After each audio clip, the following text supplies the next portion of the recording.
This is a presentation of Northeast Streaming Sports.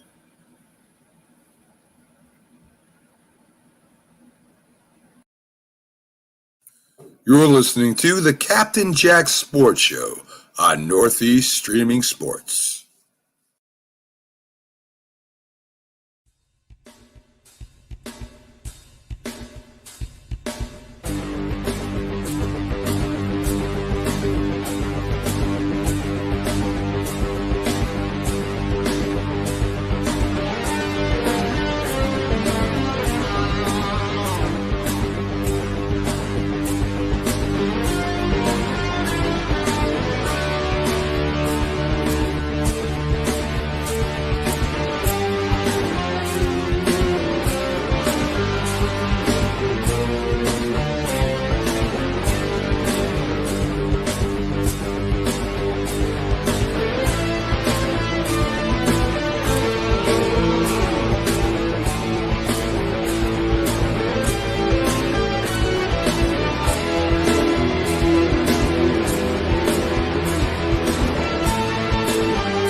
Hello.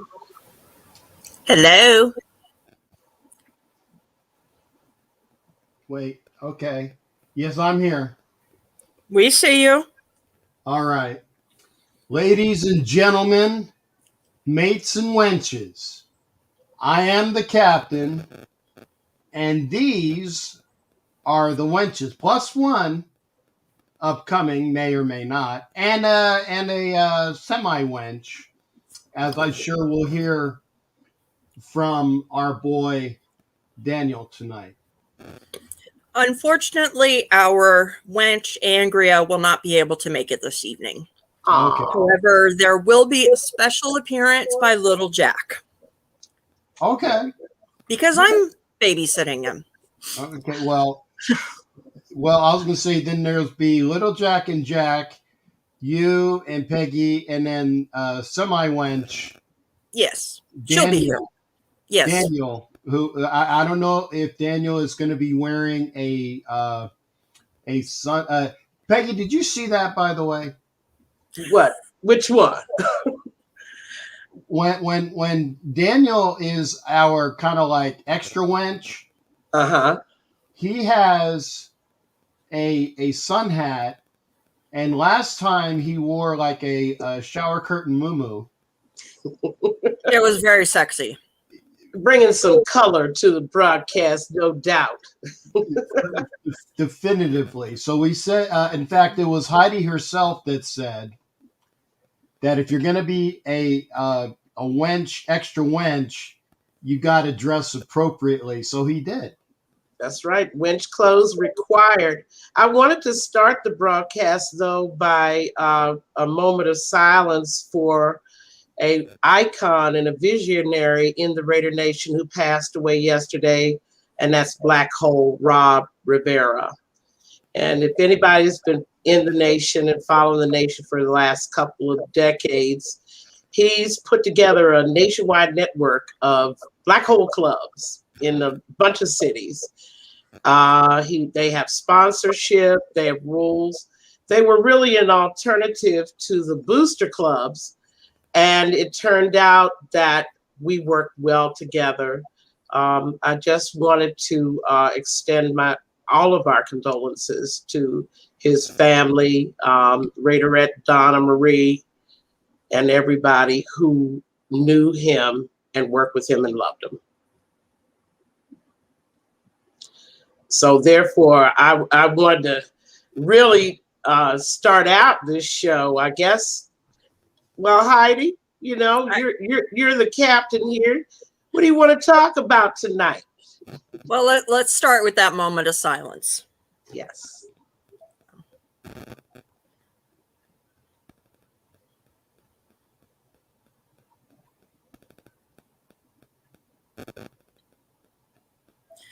All right. Thank you, everyone, for remembering Raider Black Hole Rob, an icon in and of himself. Great contributor to the Raider Nation. He'll be missed, and his memory will live on. Yes, it will through his clubs. Yes. Yeah, definitely. Well, have either of you seen any football lately? Yes, we have, and we've been watching our Raiders transform themselves into a different team. And I'm so sorry Angria wasn't here, because we talked about my favorite subject, which was what appears to be a change in the whole way the defense is being presented on the field. Yeah, it was a last minute thing that she kind of got called away to. So Jack will be arriving shortly, and then I'll be hosting with him. But she'll be here hopefully for the next episode, and we'll have more Raider stuff to talk about then. Right. So tell me about this change that you saw. What are you seeing, Peggy? What's so different?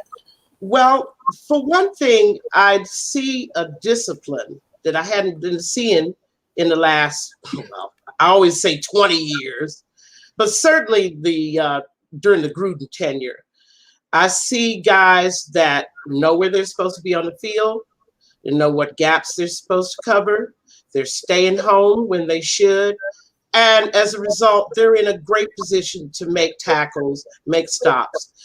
The inside play of the D-line has really been spectacular. We have held our opponents to minimal running yards, and particularly this Sunday, Pittsburgh, who was already struggling, the 32nd ranked running game last year in 2020, they got a total of 39 yards rushing against our D-line. The other thing, of course, is the pressure, okay? Not just sacks. People need to understand that. It's not just sacks, but pressure on the quarterback to make quick decisions. And sometimes quick decisions, Heidi, as you know, aren't good decisions at all. And that's what you hope to do. That forces turnovers, that ends drives early and interrupts them, and gives us good field position. Derek has been starved for a defense that's played even half good as this since he got here in 2014. Yeah, and that pressure that's coming from the defense is coming without the blitz. Yes. We're blitzing very little. This is actual pressure from the line that we're seeing, which is amazing. I mean, the change is miraculous, and it comes from the mind of Gus Bradley.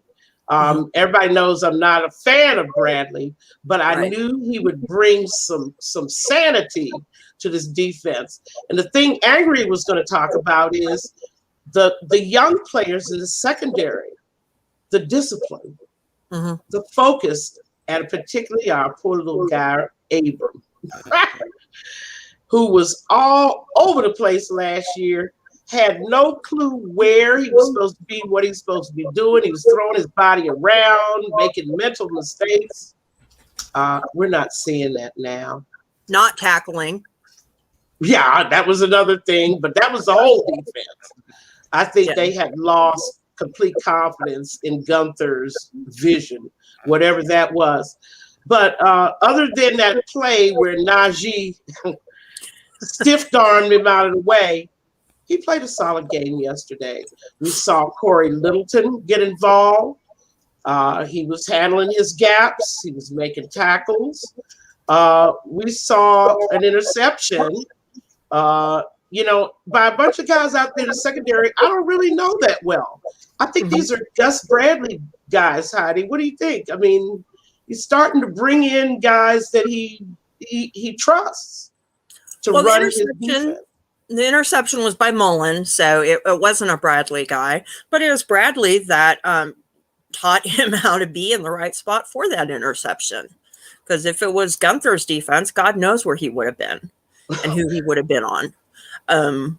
But a lot of these guys, Trevon Moehrig, he's looking sharp. That safety, putting Abram in the box has really seemed to reignite his career. And the attitude is so much better. He had the swag. There's nothing wrong with having the swag if you've earned it, but he hadn't earned it. He was just, acting like he was all pot and, he didn't deserve it. He didn't earn it, and he got put in his place. And this year he has been put in his place, and he's doing it the right way. I actually wanted to interject with one comment. I do have a lozenge in, so I will do this as quickly as possible. You go right ahead, Captain Jack. Your few little words that you're able to get out are welcome.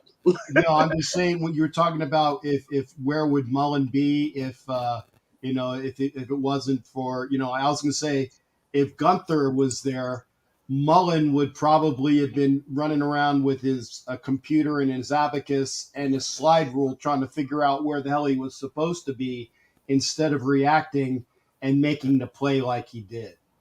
And don't forget the sundial so he would know when. Yes, that's right. I mean, Gunther's game was all in his head, all in the players' heads. It was like, I'm not going to tell you what to do. You see what's going on in front of you. Read the keys, and then, do it. The other thing they're doing well that all good defenses do is they flow to the ball well. You get a handoff, and I see 3 or 4 guys moving in the direction of the ball. That was something that's totally been absent from the Raider defensive units for a long, long time. Yeah. And I know, hi, Daniel. I know everybody's gotta be happy to see that. The one thing I'm going to say, my name is Mrs. Killjoy, okay? We need to put the brakes on some of our enthusiasm, some of these things, or, the defense is reformed, this, that, and the other. We're going to, we're playing great, and the swagger, that we're going around with. We need to remember the last 2 seasons, we were a September, October team, not a November, December team, where it really matters. Yes, this team has a different look, but people forget that in the game of football, key injuries could change the whole landscape. I would say that this is the movie where I'm going to go back to Kelly's Heroes, okay? And I'm going to be Donald Sutherland, right? Okay, the tank driver. And right now, because you're below me, why are you bringing me down, Moriarty? Yeah. Days, why are you killing my enthusiasm? Why are you telling me to put the brakes on? No, you are correct. I just want to make sure that I have to be a nice flippant comment because I agree it's wonderful now, but we will see if it translates. It's right now, it's September. We obviously got October and November and December to do. So right. I'm just saying, for those of you that are pissing on Peggy's Wheaties, no. She is stating by law that this is always, or I shouldn't say always, but for the last 2 years, it's been a run up and hide team. So we've been running up and then we've been hiding in the end. This is a Gus Bradley defense, and I actually was taken aback when you said you didn't really like Gus Bradley's defense, and I was like, well, gee, in consideration of what we had, I mean, it's definitely, you know, a lot better. But again, I agree. I like what I see. I want to continue to make sure that we are seeing it through the season. There it is. Let's bring OG Daniel in here to talk about some defense. I know he's got some thoughts. Well, I got a lot of thoughts, offense and defense. Hi, pretty lady. And the dress is out to the cleaners, okay? But so much. This defensive line, I don't care what you say about the defense. The defensive line in itself is its own evil entity of destruction. And I love that. It's a wrecking ball. Okay. Straight up, these guys, they don't blitz, but they're hurting quarterbacks, putting a hurting on quarterbacks. Our secondary, I don't know, man. Saw Trayvon Mullen get that interception. Saw Jonathan Abrams is doing what he's supposed to do instead of that knucklehead stuff. Well, except for he was a little high when he went up on Najee. But I'm sure he'll learn a lesson from that, because guess what? You don't want to be on that end of a highlight reel, especially with somebody who thinks he's so tough as he is. The offense, though. I'm sorry. I watched Derek Carr launch that one to Henry Ruggs that deep downfield, and I was sitting there going, this is Stabler to Speed Kills 21. Cliff Cliff Branch. Thank you. Cliffy, It gave me a flashback of that. I saw that again, and I'm like, whoa. And I'm sorry. You could be Miss Killjoy, but I'm not going to bring me down on this. I will say, though, the Miami Dolphins game, do not let up on these guys. These are the guys who eliminated us from the playoffs last year. Right. And a humiliated team will come out with everything they got. They will sacrifice their bodies to destroy the next team they play. That's just the pride of athletes. They're going to come at us with everything they got. We need to come at them. Yeah, but we need to come at them with everything we got. I don't think, if they're not stupid, they're not going to put Tua in there. He's hurt. They don't want him dead, because our defensive line will kill that poor boy. I'm excited. I'm staying excited. As long as we don't play down to the competition and we stay at our level, it's going to be a beautiful year. I was hoping we were going to talk a little bit about what's going on with Cleveland. What do you think the Raiders are up to? Well, he was out. He had a back injury, and then he played 12 snaps. They may just be easing him back in. Don't know. I mean, he's a defensive end who stops the run. Not exactly a sack monster, but he's a defensive end that stops the run. Maybe they can use him. I think they're going to use him as depth in the middle, because, look, we had Gary and Conley. He was a number one pick. We ended up getting, a third or a fourth round pick for him. We don't want to do that again with Clee. He's more valuable. We are not going to even get third or fourth round for him. We would get like a fifth or sixth round at tops. And if we don't want to give up draft capital, he's just good, solid depth for us right now. He's more valuable to us than he'd be to anybody else. So that's what Especially I think. With Gerald McCoy down. Yeah, Gerald McCoy, he's done. He's done. I feel bad. He was playing like his old days, and in the preseason, he was beating up San Francisco. But now I think he's done, and it's sad. But I mean, the guy played so long in the NFL. What I thought was funny is Donald Penn putting Gruden on notice, saying, "Hey, I'm ready to come out of retirement to play with this defense." Come on and play, with the defense you got. I like that. The thing, Arnett is not Conley 2.0 because Conley actually has some skills and can kind of play. Arnett can't. Well, Conley's hurt this year, so we don't know what kind of skill set he had. He was hurt last year. He was hurt the first year that we played, shin splints. I don't know what value that was. You got somebody spamming you, and they're uploading virus.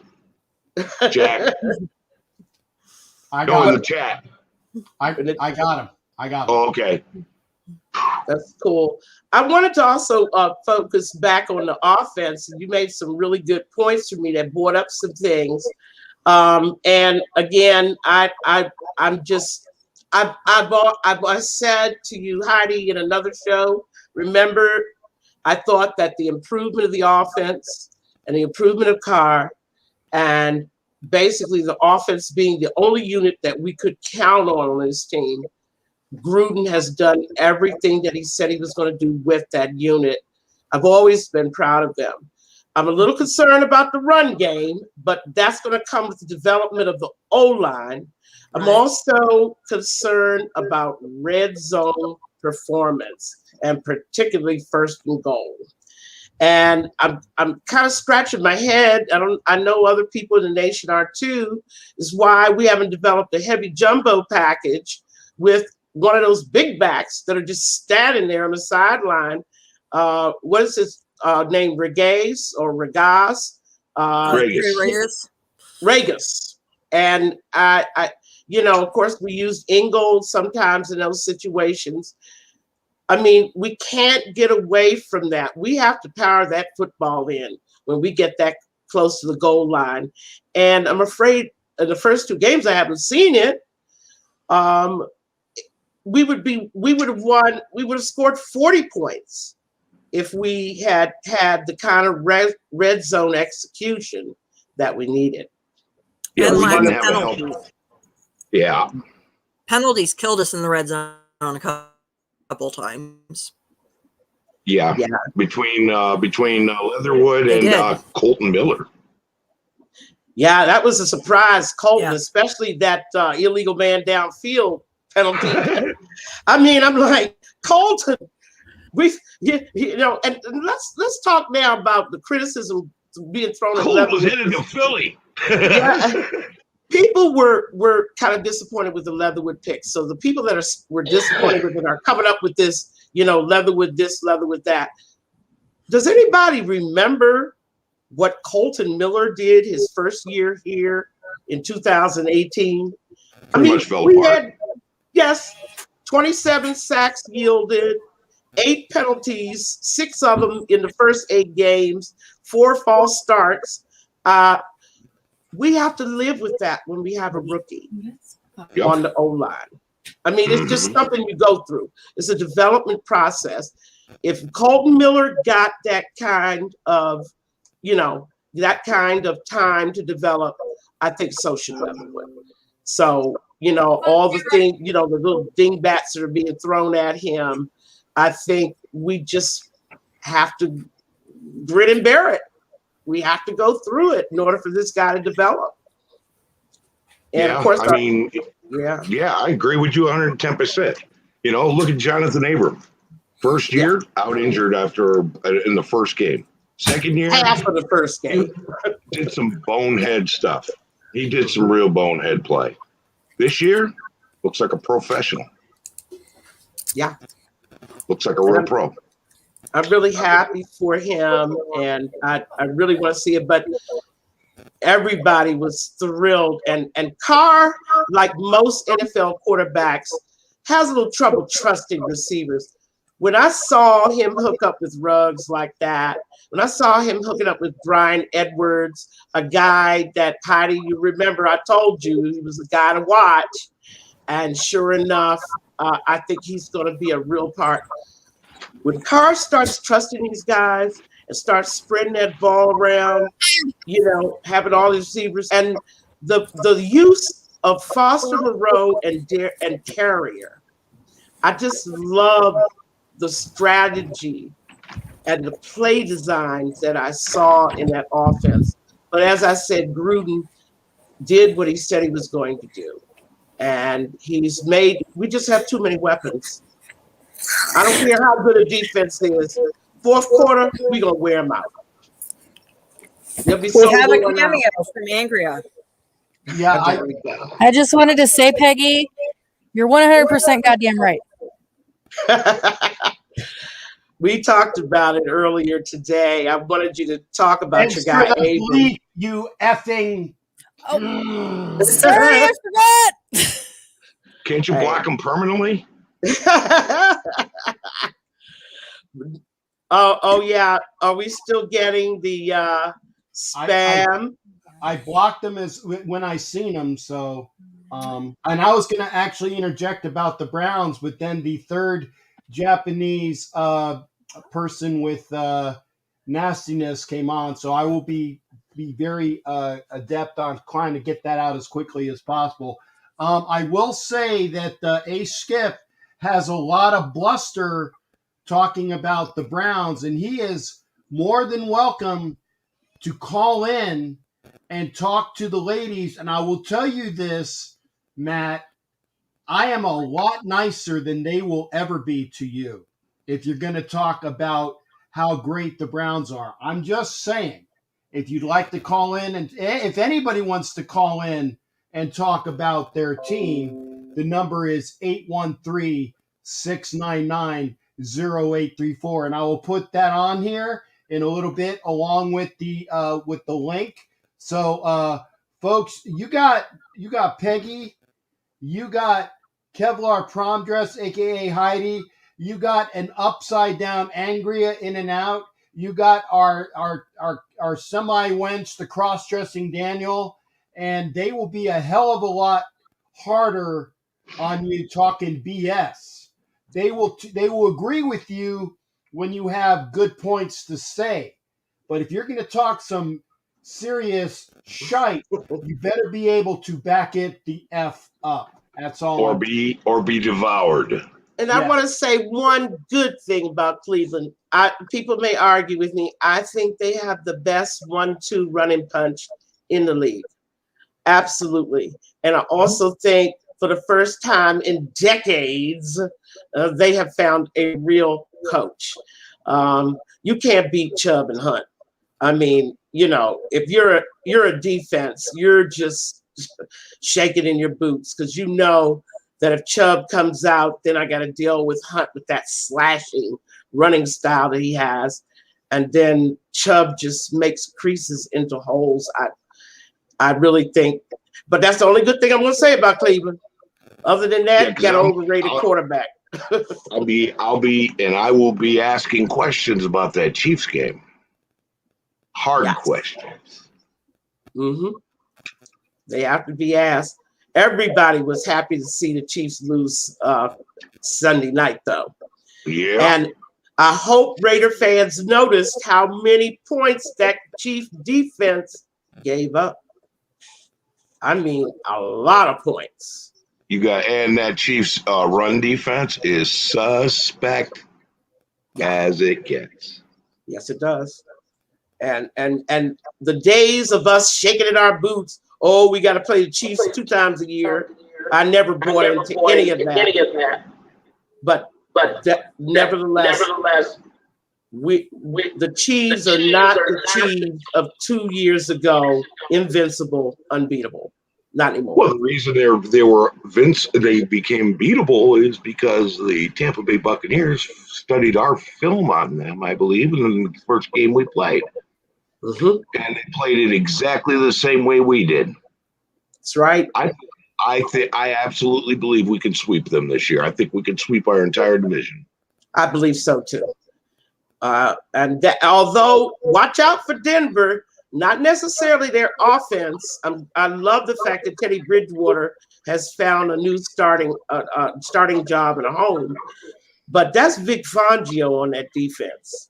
And he's one of the craftiest, most astute defense coordinators, ex-defensive coordinator now, in this game. I mean, the first year that Mac got to Chicago, Fangio's the defensive coordinator. Mac has a wonderful year. Fangio leaves. What's happened since then? Disappeared. I think we can't underestimate Fangio's ability to adjust. And if anybody can defeat our offense, he might be one who can do it. Might be.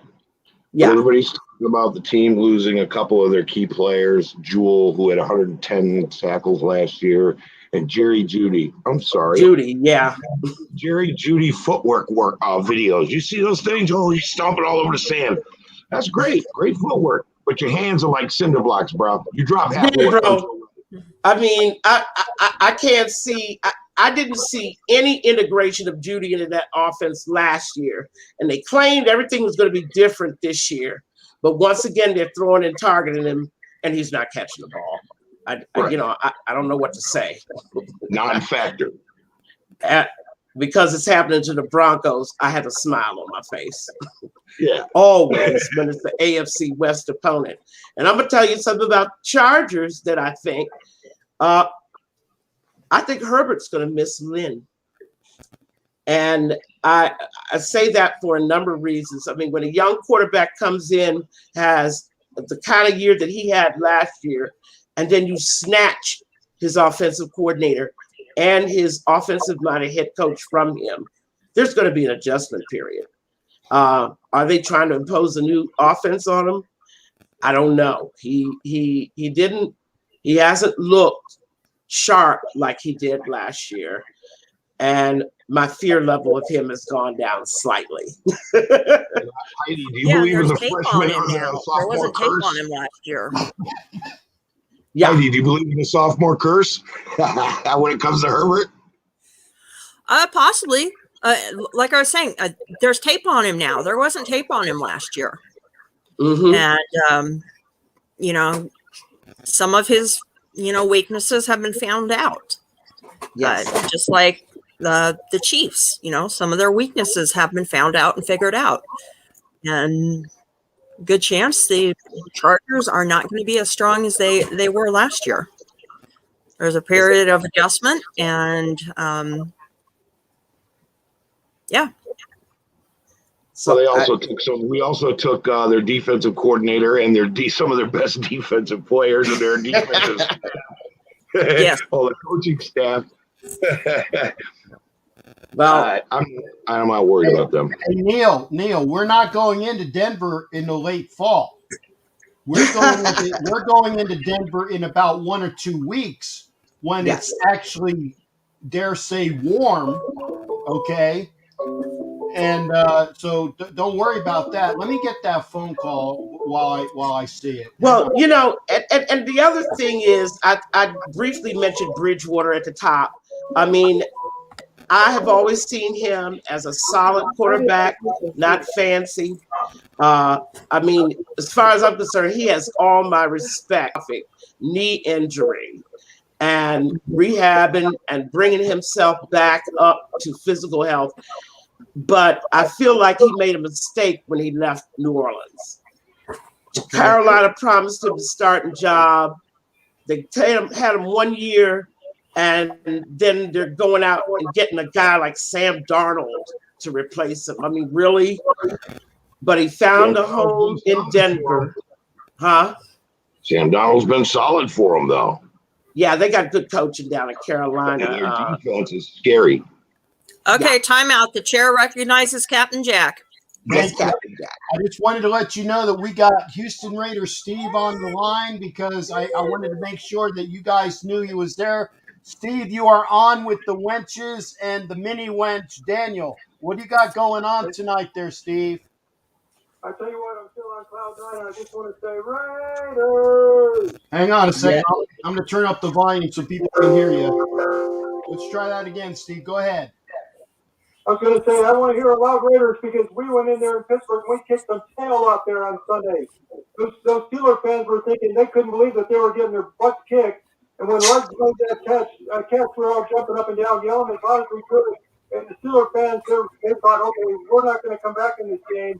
And it was good because they deserved to get their tails kicked in their stadium, as arrogant as some of those fans are. There's some great Steelers fans, but there's a lot of condescending pompous idiots over there that keep harping about the Immaculate Deception 50 years later. Merrill Hodge did it in the pregame with Rocky Blyer. Yeah, well, the Steel fans shouldn't be surprised at all, seeing that we've won 5 of the last 7 meetings. I mean, we had 4 and 12 teams that beat them. So why are they surprised? Roethlisberger just cannot beat the Raiders. We have Roethlisberger's number. I don't know why the matchups have all been different every time we've met him. You know, different defenses, even different defensive coordinators, and still he struggles. And with us, for some reason, I don't know why. Karma for the Immaculate Deception. What do you think, Captain Jack? Right on the nose. And again, Steve, you were there, I'm sure. And actually, Steve has a sign reading my first game, you know, because he was over there in Pittsburgh with his sign with his first game. But it was also, it said, "Go Raiders," and happy. And by the way, happy birthday, Steve. Happy birthday, Steve. Happy birthday, Steve. We didn't have a game because of COVID, but I was going to say, that's a beautiful stadium. There's some great fans. I love the rivalry. And one of the things that Rocky Blyer said, he goes, let's have this Immaculate Deception reception like we did. You know, and then one thing that they mentioned was that they said the night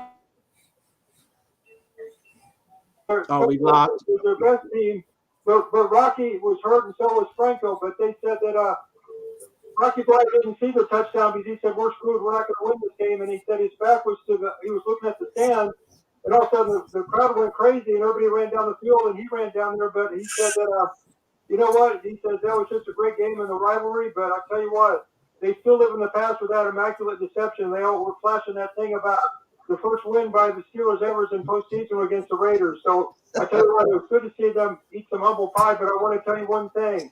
The Steelers fans, they said, do we have the team that we had when we played Buffalo or the team that we had when we played the Raiders?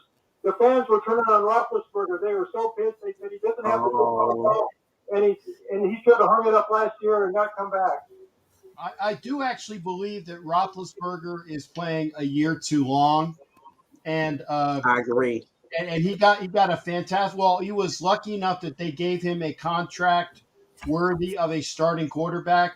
They kind of buckled in, but I'll tell you what, Pittsburgh for the last, I want to say 5 years, has not addressed who will take over that quarterback role under Roethlisberger.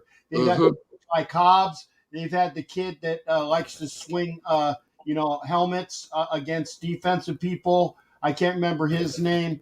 They have not addressed who their backup quarterback is going to be, and it's going to bite them in the ass. If not this year, definitely next year, unless they find some free agent, freelance quarterback to be. Their quarterback woes are going to start for a couple of years until they figure out what's going on. And the thing is they're a decent enough team that they're not going to have a high draft pick. They're going to have to actually move up to get a quarterback of worthy in order to possibly address that. Well, you know, their running problems, you know, let's face it, they were glad to see Bell go, Le'Veon go, but they never really replaced him. They tried to work the James Conner experiment for a couple of years and realized they needed to really trade up. I think Najee is special. I think he has a lot of skills, a good work ethic, but it's not going to help because of what Captain Jack just said, that quarterback situation. Right, but Najee will get better as the offensive line gels, but they need to find a quarterback definitely. Yeah. What are your guys' thoughts on Mariota and the Mariota packages? And now that he's out, when he comes back, do you see those packages being implemented or protecting him from injury and keeping him on the sideline? Implement him, and if he gets injured again, just cut him. Yeah. Find another backup. I mean, why did Mariota lose his starting job in Tennessee? Besides the fact that they changed the offense for a pocket quarterback, he couldn't stay healthy. That's the main problem with him. The guy's missed 19 games in the last 3 to 4 years, and you cannot build an offense when your quarterback is always out hurt. And this is what, Heidi, we talked about it when we had our a show in January, run first quarterbacks. And I love Mariota. I love his wheels. I love his intelligence, everything about him. But if you can't stay healthy, it's like you're not on the field. We cannot build a team around a guy who can't stay healthy. Hey, Steve, thank you for the call as well, Steve, and thanks for being there supporting Raider Nation in Pittsburgh, brother. No All right. I had a nice chat with Jared, and I tell you what, I hope we don't have a letdown against Dolphins as a tough team, and you all were doing a great job, and I'm glad to know you. And I just want to say one last thing. Our thoughts and prayers are with Don Rivera and Raider Rob and everything. This has been a huge loss to Raider Nation. He was a great guy, and he was always looking out for everybody. Thank you, and have a good night. Permission to go short. You got it, brother. Good night. Good talking to you. Yeah, I love Mariota. He just exemplifies the saying the best ability is availability. I love the guy for 31 yards. You said it. He's going to be back, week 4, week 5, something like that, they're saying. That's what they're saying, week 4 or week 5. But I think they should throw those packages back in, I agree with you. I agree with what you said before. Put him in, run him. He can't run him, get rid of him. What we really need to be worried about is Carr's got a little nicked up ankle, I understand. And, this is what I said about this premature enthusiasm about the season. I mean, he goes down. We already saw what happened in our 2016 season. He goes down game 15. Basically, our season is gone. Playoff hope's gone. I worry about Peterman. I'm glad you addressed that, because I've seen a lot of people saying we need to sign Cam Newton. No. And I will say this, okay? Nathan Peterman is not Superman. But you know what? I like the fact that he knows the playbook. Yes.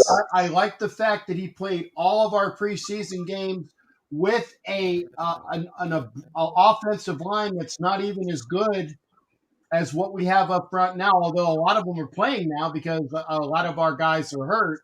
So he knows that, but our skill players that he's playing with are a lot better than what he played with in the preseason. So if he can play again, he's okay. He's not Superman.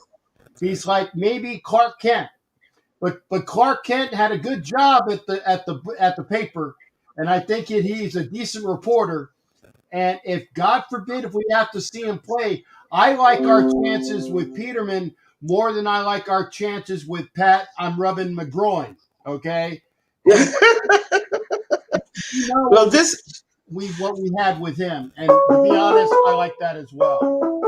And Captain Jack, I hear what you're saying, but when I look at a quarterback, I look for the intangibles first, the things that you cannot teach. And the two things that Peterman has that concern me is, number one, being able to see the field at the first glance. And then second, being able to read in that first glance.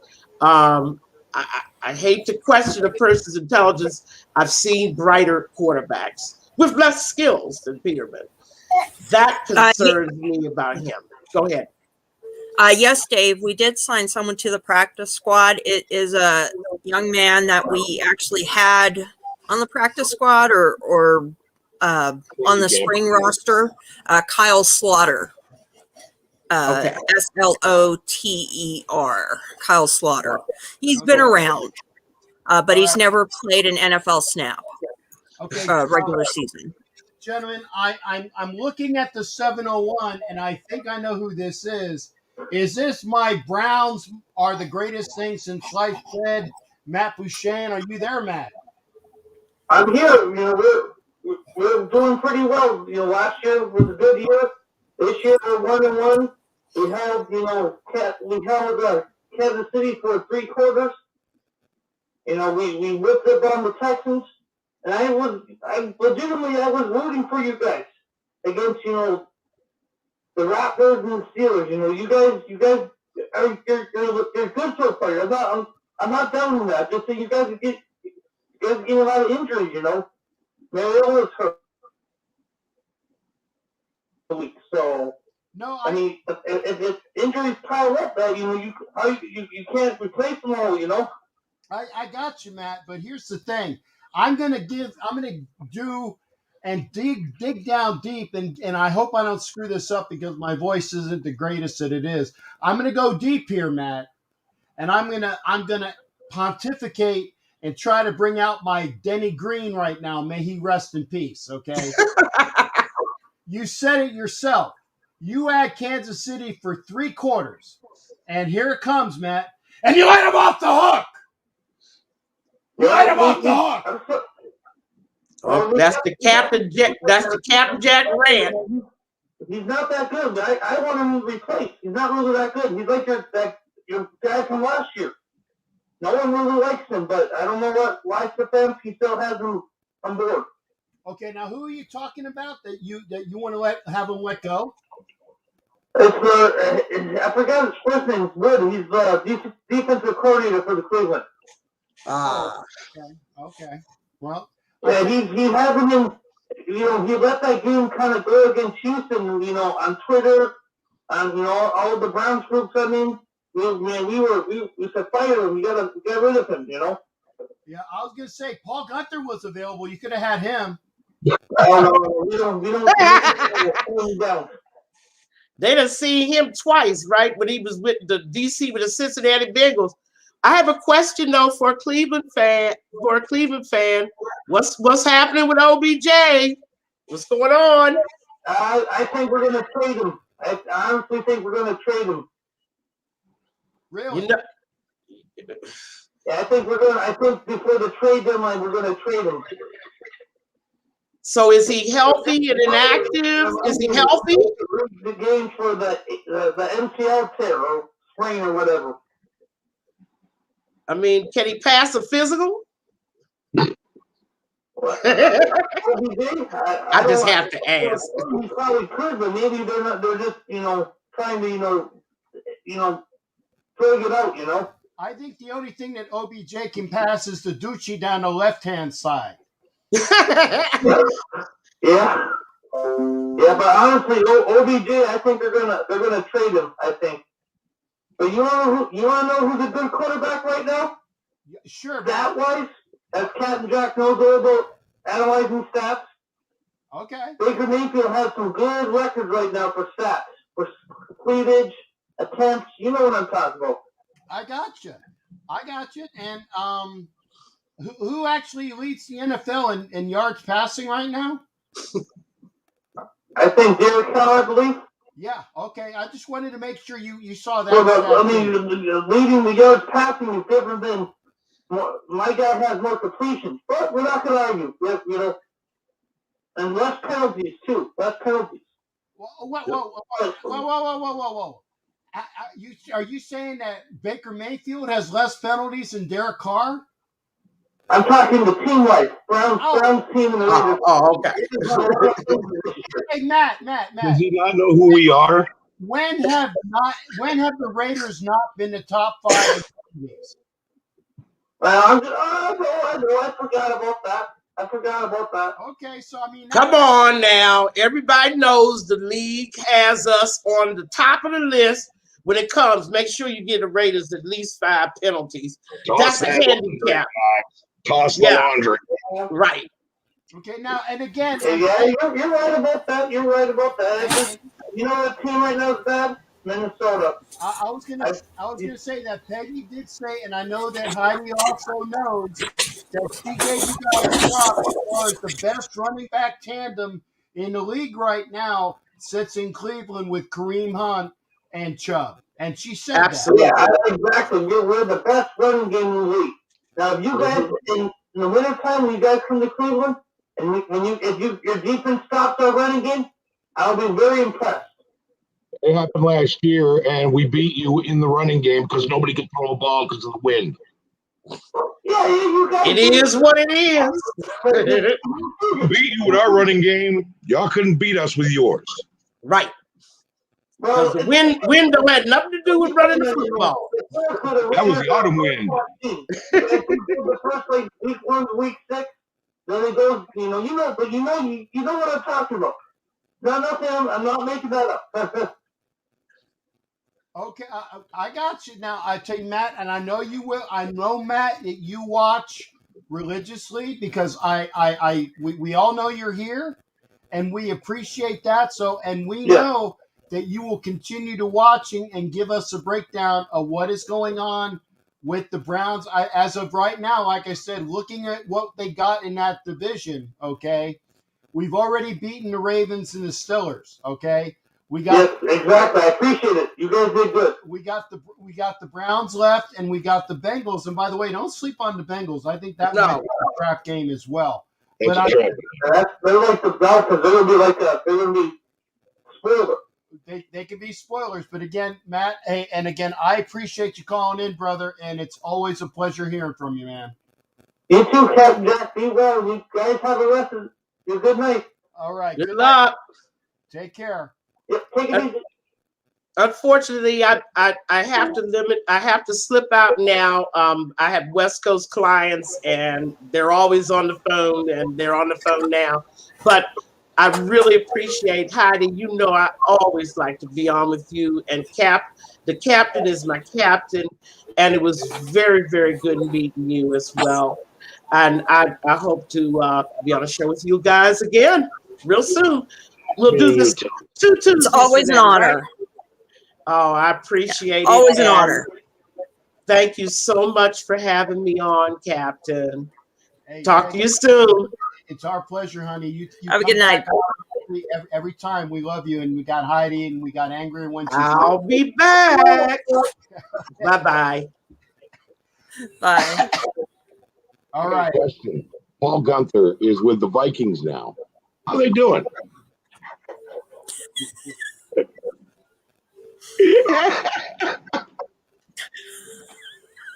Not so good. But now I don't think he's the defensive coordinator. I think he's like a assistant. Yeah, assistant to the water who calls the guy who calls for the Cokes in the locker room when the machine is down. He brings the team donuts and coffee. But he's still high enough to make sure that they suck. Right. Well, I mean, he's not coaching the kicker. But speaking of the Vikings and kickers, thank you very much for Daniel Carlson. Oh yeah. They drafted him for us and everything, and then fired him after 1 or 2 games. He had some bad games. One game. They fired him after one game because he missed. How many did he miss? Well, he missed a few. Hey, you know what? I'll take it. We'll take him now. He's good now. He hasn't missed a lot with us. He didn't. Yeah, he didn't feel good in purple. I guess I don't know. Hey, Captain, can you do me a favor? I'm naturally loud, but you got to turn up your mic a little bit, just because it's not like your voice or anything. It's just a little hard to hear you. Okay, I think my mic is up as far as it goes, but I will look.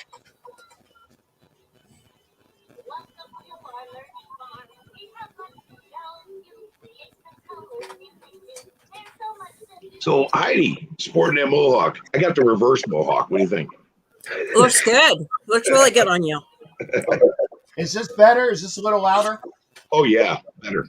Okay, there you go. Do you hear my toys going off in the background? I heard and the E-I-E-I-O. Yeah, I heard that. Yeah. So yeah, I heard that. So little Jack is amused. That's all I care about, which is good. Yes. Hey, folks, again, this is the Captain and Wenches Show. I'm the captain. Those are the two wenches. We had one of our wenches leave. Yeah, one of our wenches has a really bad, needs a face trim just like I do. But again,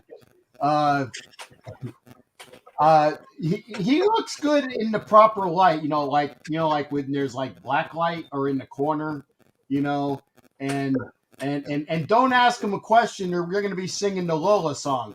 Hello, la, la, la, la, la, la, la. Oh, God, my eye itches real bad. Folks, it's the Captain and Wenches Show. We appreciate everybody being here. Come into the show tonight. I will put out the link again. It is on your screen. You can call into the show 813-699-0834, 813-699-0834. We are dissecting 2 games already with the Raiders. Again, I like what I see. And we're all behind our teams. And again, I know that Matt's behind the Browns, and Matt's a proud Browns fan. I know that Gabe is a proud Giants fan. And I was looking at some of the comments, and it's like, he was right. Daniel Jones did not screw up that game. It was their defense. Okay, so I will give him that. Daniel, by the way, how's that guy Derek Carr doing? Just wanted to make sure he knew that we were paying attention as well. Come into the show. There's the link there. We got everybody available. Okay, and Vicky Orr, it's good to see you. And again, y'all gonna have to talk more because I know if I talk anymore, I'm gonna be sounding like OG by the end of the night. Hey, I do this by gargling with Drano, okay? You do such a damn good job. One of the things we got, because we should be talking about who we got this week. Okay. Yep. And first off, unfortunately, I won't be there. I did sell my ticket, and because I wanted to make sure that I was fully up for another trip. So I'm going to be missing. I think is it like week 4 is at Los Angeles? Is it week 5 or week 6 we go to Denver? I would have to look it up. I don't know offhand. Yeah, I know this. We've got a home game against the Dolphins. Then we got to go down to LA and play another home game against the Chargers on Monday night. And then we come back and play a home game against the Bears. Okay. So it's the Bears. Okay. And Jack is very happy that we got a game against whoever we got. And Jack is calling for a win. And again, and we also need to talk about what other people are talking about. And the fact is that, like I said, I think the MRI for Carr came back negative. If I'm reading that, but again, and I think Daniel stated it himself, is the fact that Tui not going to be working here much longer. Kind of like that's my homage to what is it? Office Space. The guy couldn't pronounce the guy's name. But not going to be working here very much longer. Tua is out right now with bruised, not broken, but bruised ribs, and already. Daniel has already stated that if you are the Dolphins, would you throw Tua up against our defensive line, which has been hurting quarterbacks?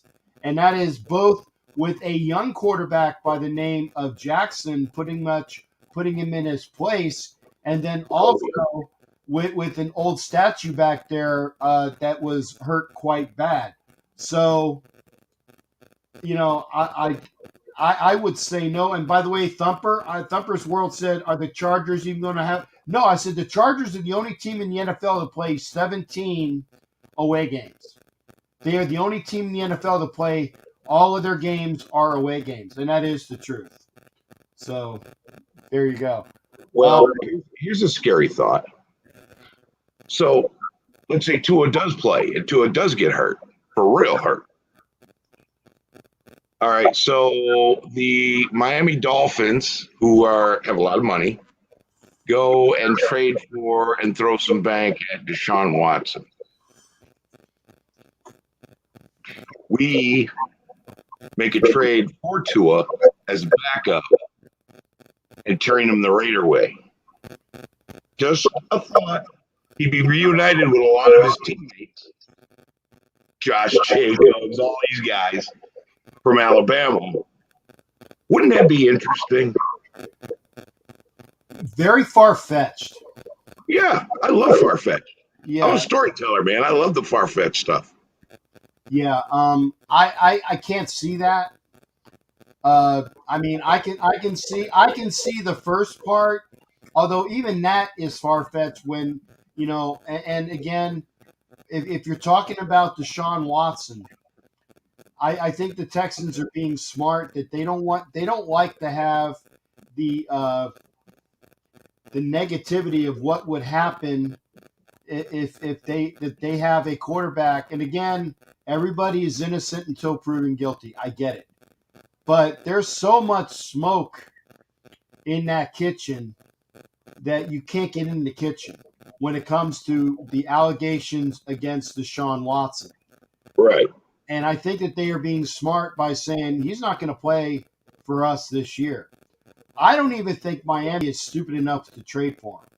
I think that he is going to be persona non grata until next year, because he's not even going to be deposed in that case until February, by all accounts. And if he's not even going to be deposed until February, I really don't understand why they're keeping him on a roster, other than maybe the ramifications of they have to in order to have his rights. If they find out later on that he is innocent, that they have to have him on the roster. Because that's the only reason why I can see him being on the roster. If I was the Texans, I would IR him for like a broken hangnail, and just he's on the roster, and he would be on your roster for connectivity, because you're just wasting a roster spot in my mind. But that's just me. Heidi, I'm glad you're back. Jack's all right. I'm good to see that as well. But we were talking about I don't know if you had a chance to hear what Daniel was saying about, you know, if Tua got hurt. He sounded delusional for a minute. I was just reaching for some fantasy stuff here. It sounded like you were in fantasy land. You know, it was just a little theory, little stuff. Now, what's funny, if something like that happened, I'll be like, so I'll get all arrogant about it. That's okay. And you could. I would let you. You heard it here first. I can do that whole thing. But when I'm wrong, I admit it. It's just, it happens so rarely that I don't have to admit it very often. Okay, well, if I'm wrong or if I'm right, I'm going to tell everybody I just pulled that out of my butt. Yes, Raider Neil Backman, we should probably just rest Jacobs. I completely agree. We do not need him re-aggravating turf toe even worse. And if we have a game that we should win, as long as we go out there and execute the way that we should, the Raiders will win. The thing is, they can't look at it as they can't look past them. They have to actually show up and play the game. Go after him, rest Richie Incognito, rest Josh Jacobs, and we got this. If they go after him, we got this. Our defensive line will make sure of that. Yeah, I totally agree. And Tua is more of a scrambler than Jacoby Brissett, right? Isn't Jacoby Brissett a pocket passer? Yeah, Jacoby Brissett is he's kind of like a tweener, because he's a runner, but he's a runner after the play breaks down, kind of like Carr, except he runs more than Carr. He will throw the ball. I mean, I've seen Jacoby since he played here at Florida, and he's a decent quarterback, and I'm actually kind of amazed that the Patriots did not give him more of a chance when he was up there in New England. And, he could have been a very good player for the Patriots, but they didn't give him a chance. And the last time we played the Colts, that year that Luck retired at the beginning of not at the beginning, but the end of the year, when people were absolutely amazed that it happened, we played Jacoby Brissett in Indianapolis, and that was the game that we won in Indianapolis with, I think, the Eric Harris pick six, or it was either a pick six or a pick at the end to hold the game for us. I was at that game.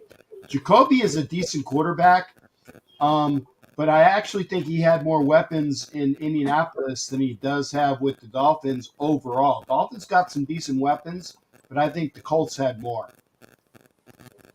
Yeah, but with that offensive line, it's going to come crashing down on him fast. He's going to have to run with happy feet. Either way, play a spy, no matter what quarterback shows up to play. And just crush that offensive line, make that quarterback under pressure, hit, sacked, strip sacked. Love strip sacks. And just come after him. Just go after him. In years back, go after him. Our offense, we break out the Corvette and let him pass for hundreds and hundreds and hundreds and hundreds and hundreds of yards. You know what I mean? That's what he can do. He can do it. He's carrying this team. They say that the great quarterbacks can carry the team. This was the argument against Carr so many years. What's he done this year? He's carried the team because he has a defense. He's capable. When it's time, when it's Chargers time, break out Richie Incognito, break out Josh Jacobs. Let's go at him with everything we got.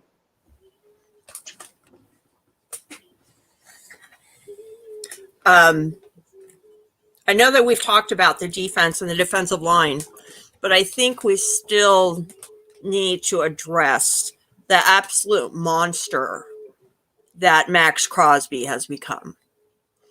He has player by PFF in defense. Yeah, he has. PFF. You know, he had a good year last year. He had a great rookie year. He had a good year last year, but this year he has rededicated himself to health and taking care of himself and playing the game, and he is just an absolute beast. He really is. He's one of the leaders of the defense, and his energy just keeps going. His motor keeps going, and the rest of the defense feeds off of it. And I think that just bears saying. Well, who's a guy who, through his career, has had 6 sacks in I don't know how many years, and increased that by 33% this past weekend? Oh, that'd be Solomon Thomas. I didn't believe in Solomon Thomas. I was making jokes about him when we got him, and I'm watching him. He gets 2 sacks on Big Ben. I'm like, whoa, I was wrong. I was so wrong about that guy. I think Gus Bradley has set him up to play the way he wants to play. Sounds like it's working. Carl Nassib, same thing. I think he dropped some stuff off his shoulders that's made him better because he was pressured. He was in there. He did get a sack against the Ravens. This defensive line is scary good. I love this defensive line. And whoever we throw in there, it doesn't matter. Somebody goes down in the center, we throw in Phylon. He's scary. That dude's a monster. Our defensive line is the last worry this team should ever have this year because the backups are killers. Okay. I love this. I love this. And I'm telling you, man, watching them beat Pittsburgh, it was like watching 1975 unfolding again. It was just, wow. The offense, the defense, everything. Our offensive line is the one thing we got worries about. And we're, bringing guys in, but next man up mentality seems to be working so far. We just got to get that running game going. And with Josh Jacobs hurt, and also Drake got hurt in the first game, but he still played. And he played hurt this week. But yeah, the way we're doing it, we got to go to that power game so he can excel there, because we've got power packages and we've got zone packages for offense, for running backs. We need to go to the power and leave it there for Drake. When Josh comes back, flip back over to the zone offense scheme because that's where he excels. Oh, the cat said OG Daniel is right. Yeah, he said you are right on. I was going to say, does anybody know anything about the tackle we picked up? I just saw a name. I didn't really get a chance to see anything about him, but I know that we picked up a tackle from, I think it was from the Niners practice squad. I just saw that. I thought it was from the Giants. Okay. I don't know. I was at work all day. You picked up a tackle today that's bounced around from practice squad to practice squad to practice squad. Okay. And I think he was an undrafted free agent. Okay. Well, again, it's a body, and the way things are nowadays with what we got. Remember, Denzel Good is gone for the year, which is unfortunate because he was the most valuable person on that offensive line last year. Every position he played above and beyond well, okay? Whether it was right tackle for Twinkies and Twitter, whether it was the guard for Richie Incognito, whether it was for Gabe when he was out for a game or so, every place that Good played, he didn't play good. He played well. He played above. And that's going to be a very bad loss for the offensive line. Brandon Parker came in and did the same thing this last game. And, I'm glad you mentioned that because I am not a big fan of Brandon Parker, but he actually played well. I wasn't a fan of Brandon Parker, but after watching him play this weekend, I was like, maybe I'm wrong. I love being wrong and stuff like that. And Brandon Parker has really developed. He really has. Yep. I was never a big fan of his either, but starting last year, you could start to see it, that his hard work in the offseason had started to pay off. And so far this year, he's continued in that trend. So hopefully he will continue. And hopefully Alex Leatherwood will get a hold of his penalties and quit getting called for stupid stuff. Well, I hope Colton Miller stops getting called for stupid stuff. Wait a second. I have to address the fact that Richie Richey is in the house. And Richie Richey is one of my cohorts with the Broncos. I can't remember exactly what he has a show for his Broncos. I hope he's still here. Richie, I would love to hear from you because we're obviously talking about AFC West ball right now, and we would love to hear Richie again.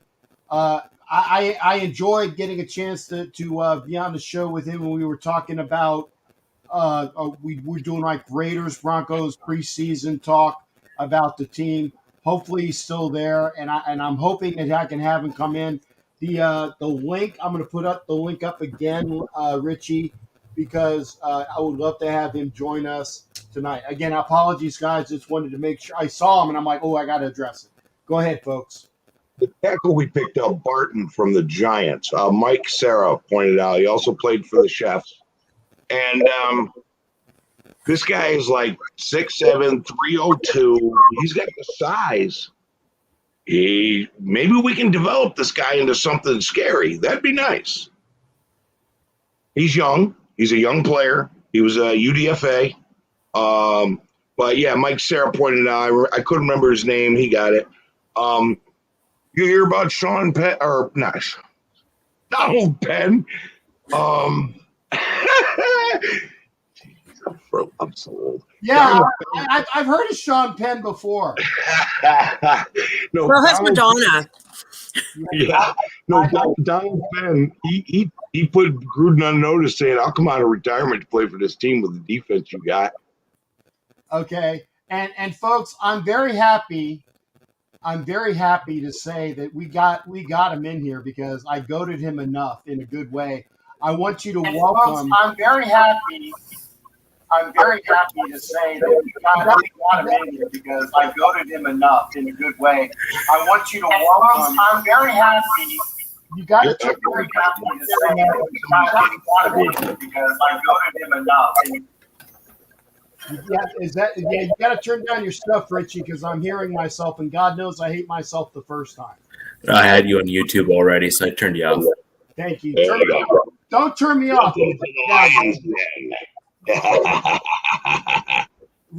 Richie, please introduce yourself to everybody here. Enjoyed having you. Excuse me. I'm sure that you enjoyed having me on. I'm definitely enjoy having you on. Richie, go ahead and tell everybody who you are and what you got. Hey, man, I'm with MHRT Network. I'm a co-host of a Broncos Talk is the name of the show that I'm on, the podcast. Unfortunately, guys, I can't stay that long. I have 2 very young kids, so I just put them to bed so I can't have them wake up and my wife will kill me. But I always enjoy our talks, Captain Jack, and I saw your podcast live, so I wanted to jump on, and I appreciate you shutting me out. You got it, brother. And again, I got to say, 2-0 Broncos, and people are already saying, print up Super Bowl tickets. But Richie, again, Richie understands who the Broncos played to get to that 2-0. Yeah, I'm in the realistic fan base. I'm not. You're only as good as the teams that have been put in front of you at this point. You need to start playing teams like the Steelers and the Ravens that are coming up further in our schedule to really start figure out where you really are as a team. They have good offensive lines, they have good defensive lines, that kind of stuff, and you really need to start going through the gauntlet in order to get to the right spots. I mean, as much as it pains me to say it as a Broncos fan, congratulations on your win against the Ravens. They really are a really good team, or at least a halfway decent team, despite their injuries. And I think it says a lot about where the Raiders are at this year, which is concerning as a Broncos fan, to say the least. Chiefs also, didn't they? Pardon me? They beat the Chiefs despite their injuries. They did. And that says something about kind of where the Raiders are at here. So it'll be interesting to see how injuries impact the Raiders and that kind of stuff as well. But a lot of it also comes around to matchups. Where does your team match up against our team and vice versa? So, for example, the Ravens are predicated on running the ball. And if you basically reduce them down to a passing team, they can be beaten, not easily, but certainly they can be beaten. Similarly, the Chiefs are reliant heavily on the passing game and certainly are not particularly great in the running game. So if you can eliminate the passing game, it is certainly far easier for you to beat them as a team. Other teams have done that to the Chiefs. In fact, the Broncos just last year, if you look at how we did against the Chiefs, our defense is good enough on the back end where we were able to really limit them in terms of what they were able to do. Hey, stop talking about our back end. Well, I wasn't talking about your ass end. I was talking about the back end. You set yourself up to do that, and it, Captain. Better write down the time. No, I didn't say anything. So I'm also one of the very few Canadian Broncos fans. I don't know if you guys can see the new custom print flag I have behind me here. See, that's why we can't be mean to him. He's a Canadian. They're like the nicest people. I know. What can you say, right? I'm like the arch rival that you don't want to curse at, right? So there's only one Bronco I never hated, and that's Peyton Manning's. He makes the best commercials. Well, have you seen his Monday Night Football? Wasn't so. No. I saw.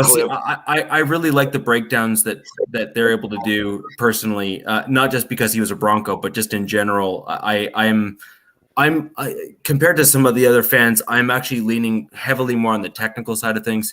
So I look at things like offensive line, defensive line, protections, that kind of stuff, which kind of sets me personally apart from some of the other fans, where some of the other guys are all about, oh my gosh, we got a great new quarterback. And I'm saying, that's fantastic. Who's the offensive line?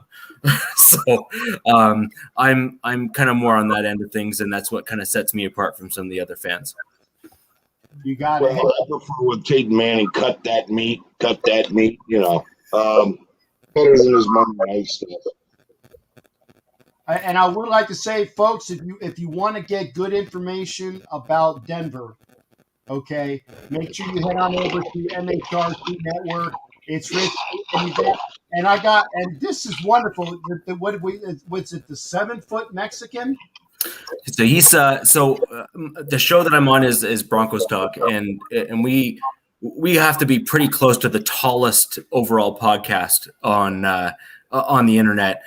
Combined, we are 13 feet tall. I'm 6'2", he's 6'10", my co-host. We're just large human beings. We'll just leave it at that.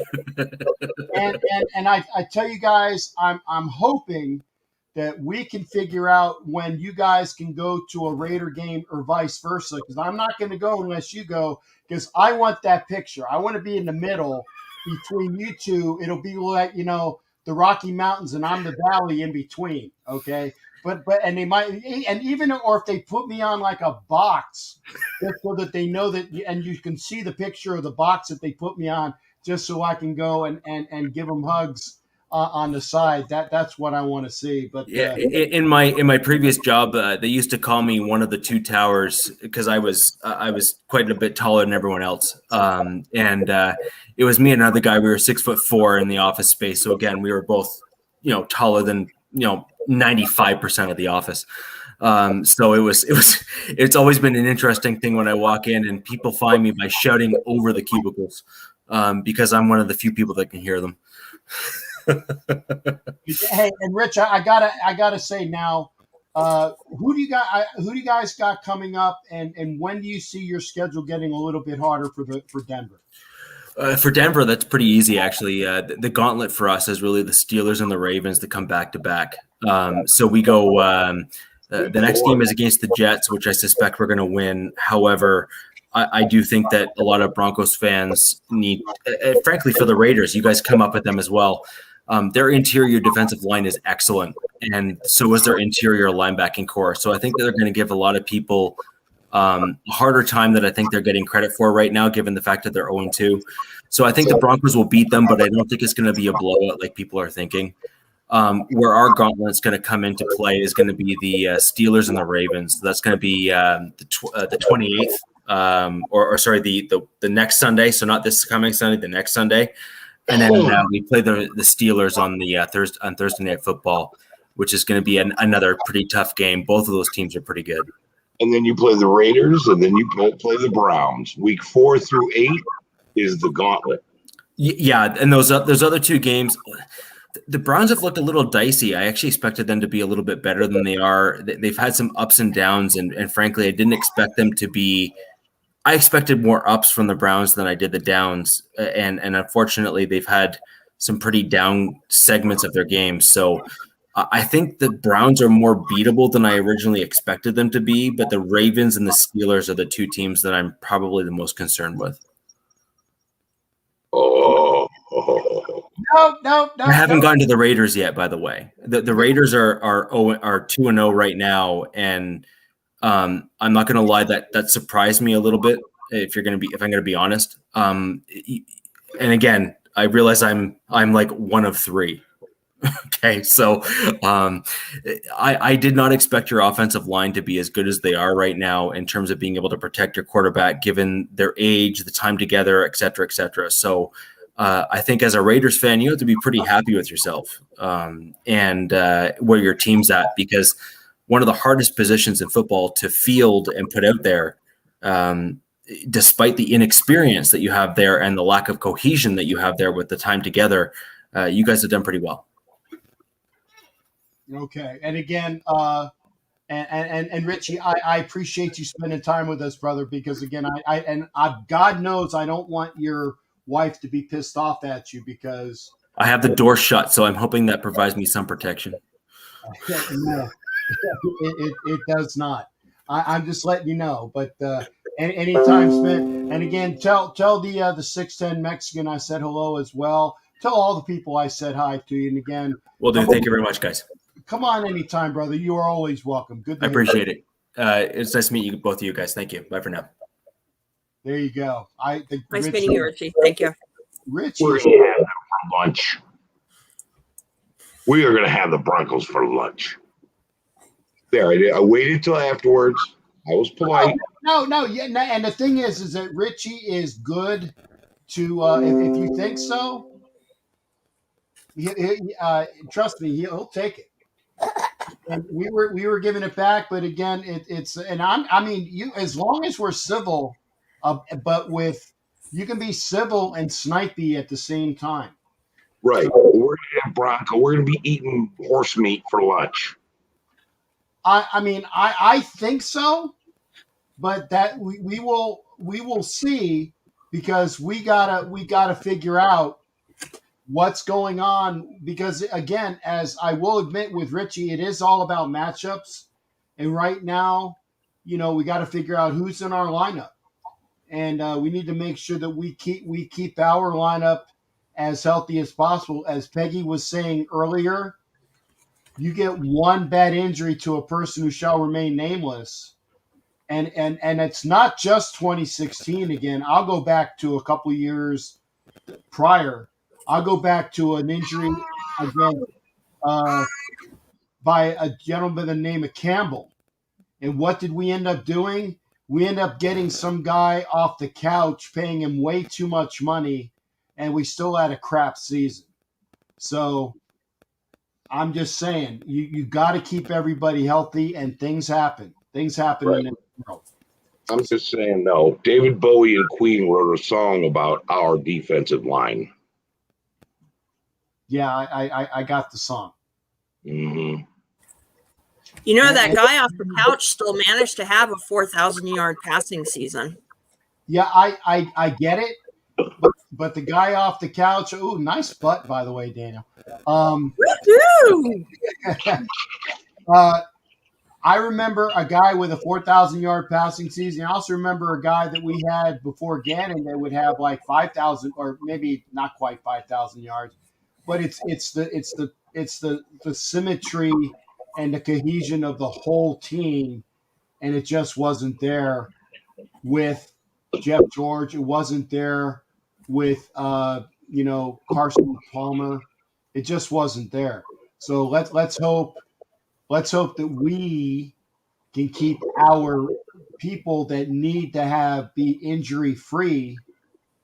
We need to make sure that Mr. Carr plays the game. We need to make sure that Josh Jacobs, if he needs that rest, Richie Incognito needs that rest, we give it to him. But you know what? We need to make sure that whoever's playing for him, when we say next man up, that they're going to man up and ball out.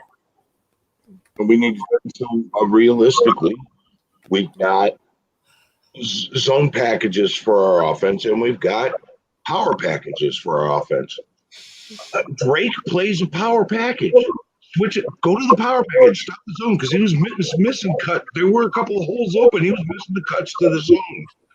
Go to a power package for Drake. Make the adjustment, John Gruden. And again, I don't think DC is going to get that extension ASAP. Yeah, I saw that as well. We're going to be like Missouri. We're going to be a show me team right now. And again, I should say misery. I like what I see, but I want to see, like Peggy is saying, and I hate saying it, but I agree with Peggy as well. I want to see it November and December. Yeah, he needs to finish the season strong before they shell out an extension for him. I don't see them doing it anytime soon until he does that. And China, as he wrote us, it's a quadruple, and that it's called Black Patch. You can actually taste the oak barrel in the room. I have no idea what you were talking about. I'm replying to some of the comments. Okay. Mariota's out for.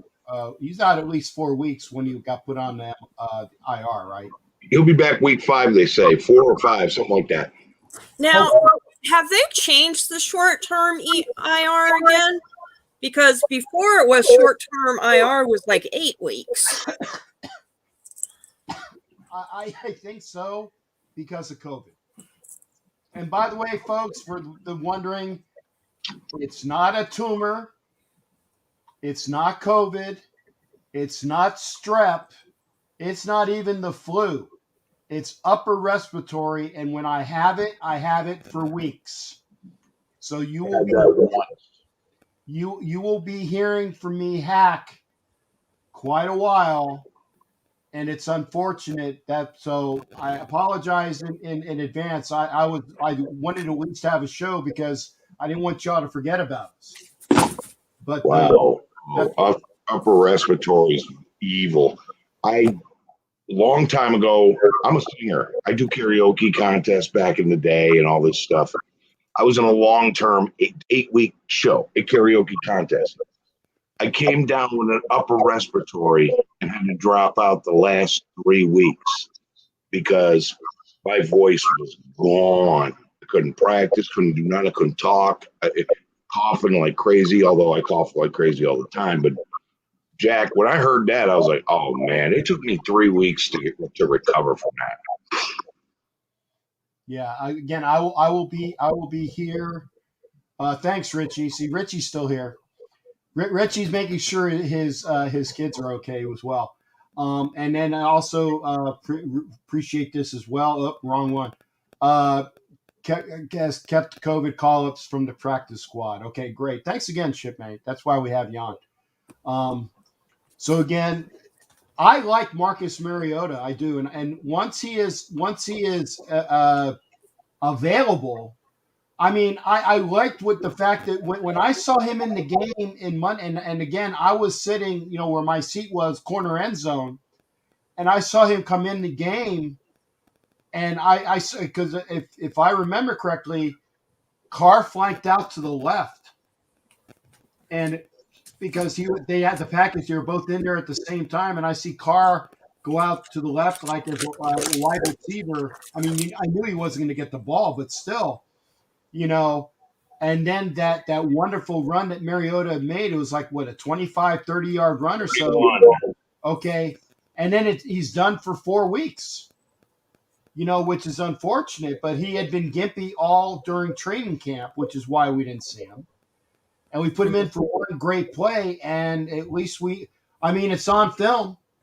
Everybody in the NFL knows that there is a play on film, and it's something that we will have in our repertoire. I'm sure Mariota will also be able to do RPOs as well. But, I like the fact that we have that availability. So yeah, well, Gruden said that he had some packages for Mariota last year, but he was injured the whole time. Sorry.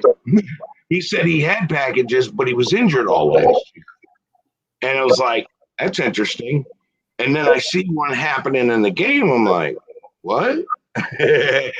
And this could get very, very interesting if Mariota could stay healthy because the NFL's on notice.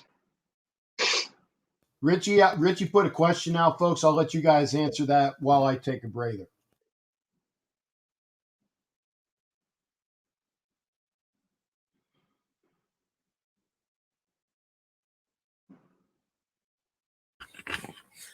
I don't think it's an issue. I actually think that it could be a strength. The offense does change when Mariota comes in, but it's dynamic. It gets ignited a little bit more than it does under Carr. It's an entirely different feel. And they have plays for Mariota. They have packages for him. So they're prepared for when he does come in, and they can use him either as a full-time sub. Sorry, Jack is doing his best. They can use him as a full sub if Carr goes completely out, or they can just use him in those packages, sparingly, situationally when it's appropriate. But I don't think it's that much of an issue because the Raiders seem to be able to handle it. I don't see it as an issue. I see it as a strategy. I'll give you, for instance, I used to coach softball. I had 5 guys that were left-handed and 5 guys that were right-handed, and I mixed them up back and forth My 2 power hitters were number 4 and number 8. The defense out in the field could not get comfortable because they had to shift every batter, and it made them uncomfortable. They couldn't find a comfortable spot in the field, and we won a city championship in LA. What I'm thinking is Gruden thought he was going to use Mariota to come in with packages like the Saints are using right now and mix it up and throw them off. Like, you can't get comfortable. You're ready. You're gaming for Derek Carr. Now you got a game for, you got to practice. You got to prepare for 2 quarterbacks, 2 different styles of play. I think it's a brilliant strategy. I don't think it's an issue at all. And Richie, I was gonna say I don't really think I can say anything further. You know, it's an asset because it's not the old thing where the people said if you have 2 quarterbacks, you don't have a quarterback. No, we have packages, and that's part of the norm nowadays of having specialties that can be used. And I think that will be something that will be good for the Raiders.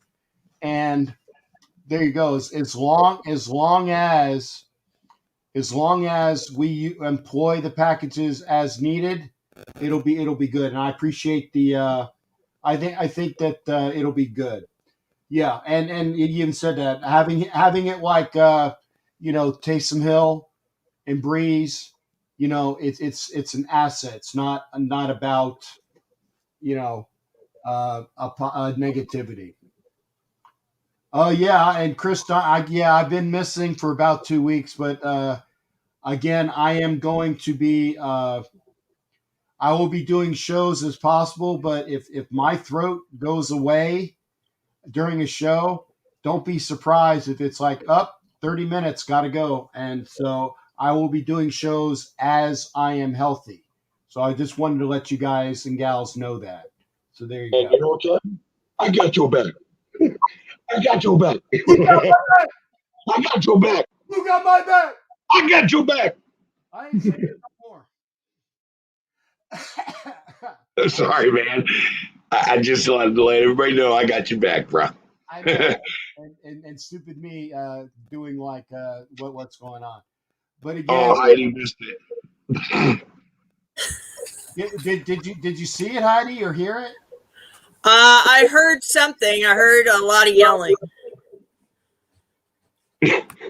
No. You've seen the new NFL commercial with the kids that are out in LA. You know the like the team. Not a team, but yeah. And it said, "Who got my back?" And then of course, then old boy, what's his nose, the guy who plays for a lot of money, comes in. And it's like, who got my back?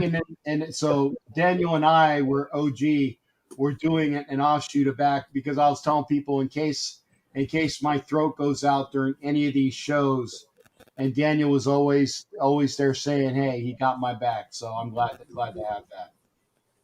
Well, I was yelling, I got your back. And then he started yelling, who got my back? I started yelling, I got your back. And he started coughing. I thought, oh, God, I just killed him.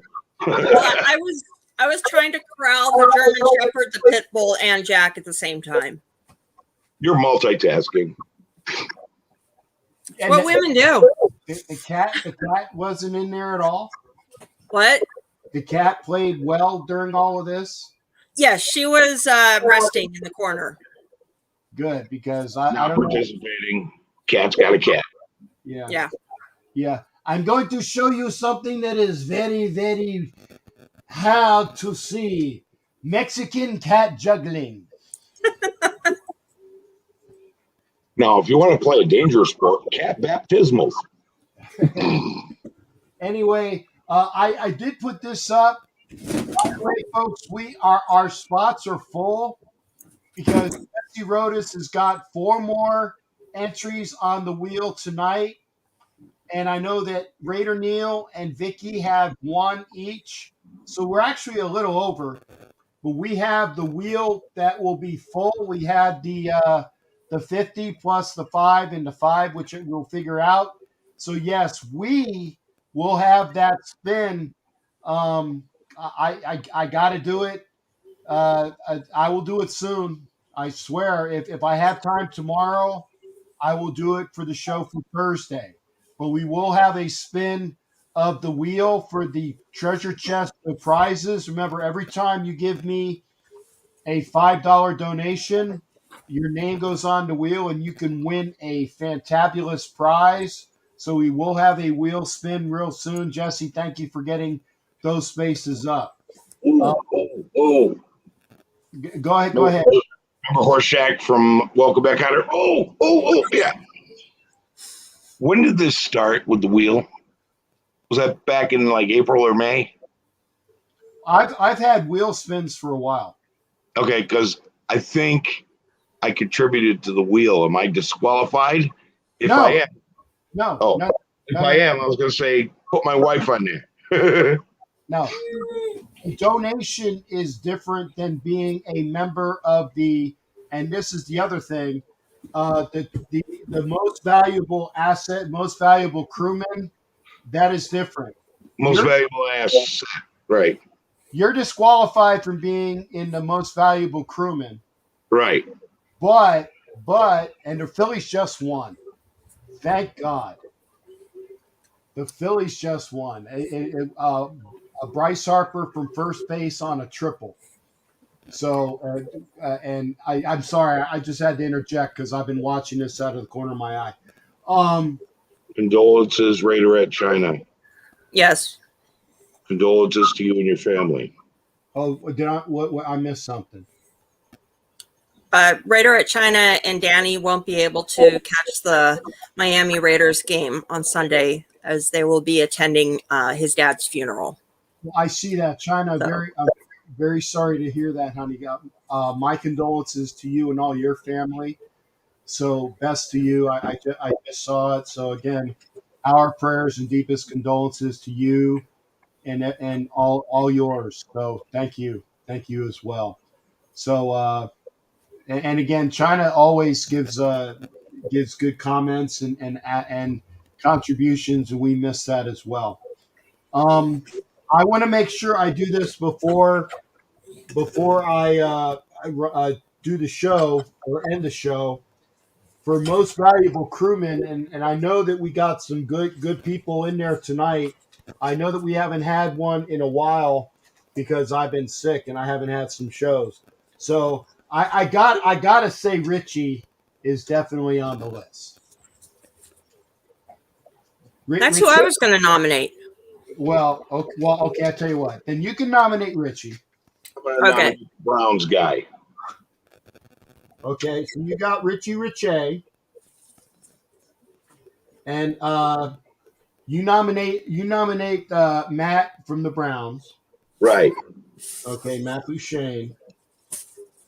I gotta see. I gotta see if that. Well, I know Richie hasn't been nominated. Matt might already be there. So give me a couple other names, just in case.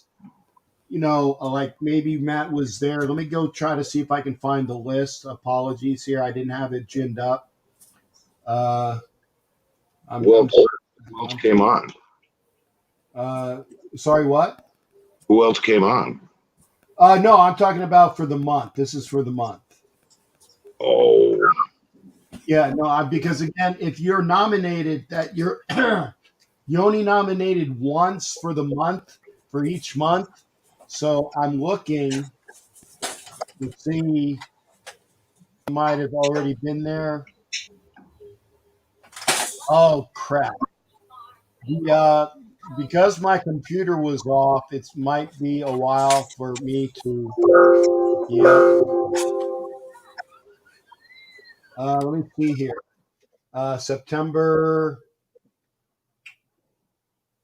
No. They're good. They're good. So Matt's good. And Richie, I know Richie was good. So Matt's good. Richie, I gotta nominate somebody. Okay. Wow. See, and I let me see. I'm gonna go through see some of the comments that I have had. Let's see here.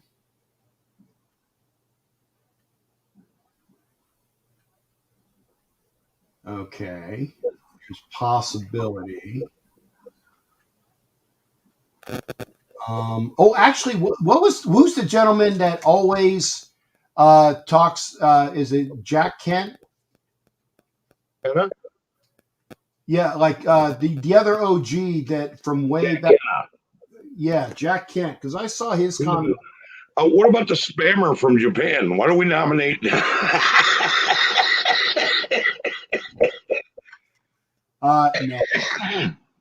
I'm actually glad that I saw that as quickly as I did, and because that could have been a royal zoo. Yeah, that can get your channel shut down.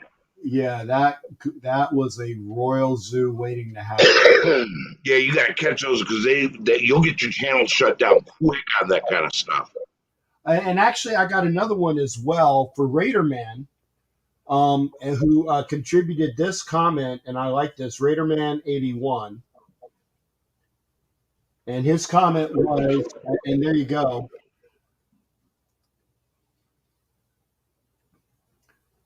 I I agree with that, and I'm also going to put up Thumper World for his as well, for this comment as well, because it's worthwhile. So the problem with letting Jacobs go, if he feels like he can, is he is going to feel like he can, even if he shouldn't. Right. And it's going to undo all the progress he's made in this previous 2 weeks. So I would definitely rest him. Lingering thing. Because he's a player. He's going to say he can go. Okay. Jesse has. Jesse, now? Is this another? Is this another 10? Okay, I'd like to give my spots on the wheel to the other two hosts on tonight's live great show. So Jesse, are you now? There are more than 2 hosts tonight. We had 3. We had 3 meetings tonight. So you're gonna have to delineate Peggy or Kevlar or Daniel. Ladies first. Hey, I'm dressed like one at least, okay?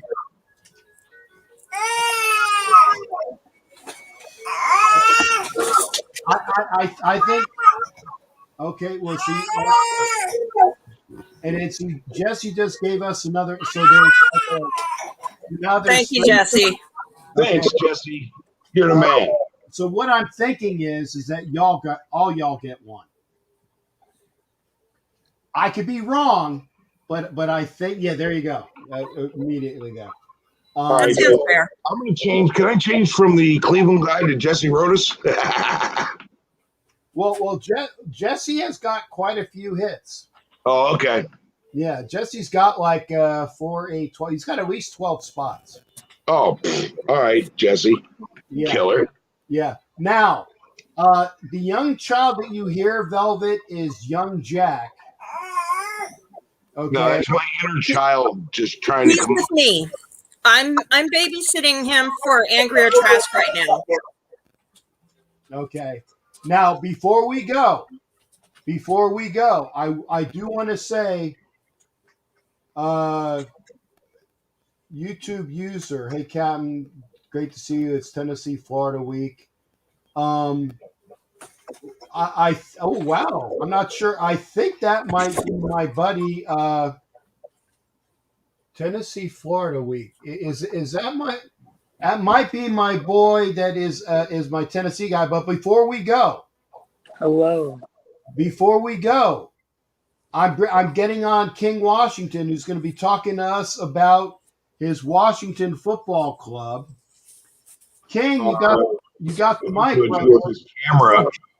Yeah, he looks like he's looking over the fence. Put your camera down. You look like the guy that used to be on the show with what do you call it? He's like down here. Here, give me 1 minute. Oh, okay. So we'll get King Washington on in a minute. He will be our last person on. But thank you there. Oh, Chris Haley. Okay, there you go. Oh, so it's not who I thought it was, but it's Chris Haley. Chris Haley, who is a shipmate of mine, literally a shipmate of mine, because his father was a chief and my father was a chief. Actually, his father was a master chief and my father was a master chief. Chris, good to see you, brother.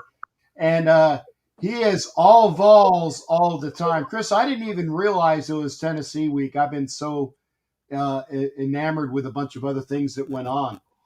So, Chris, make sure that you got my number, and we'll definitely have to correspond during the Tennessee game. Is it up in checkerboard land this year? Or is it down in Florida?